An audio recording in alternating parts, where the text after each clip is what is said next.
Concha here at Faulkner Hyundai. Here's my service department.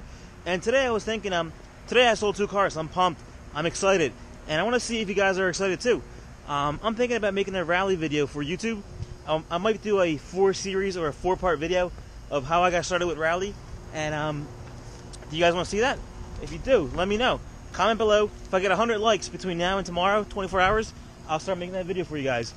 I'll tell you how I got started, how I bought my rally cars, how I built them, and what's next for me. So if I get 100 likes in 24 hours between now, well, right now it's 9 o'clock, but I'm probably going to upload this at 11 o'clock tonight.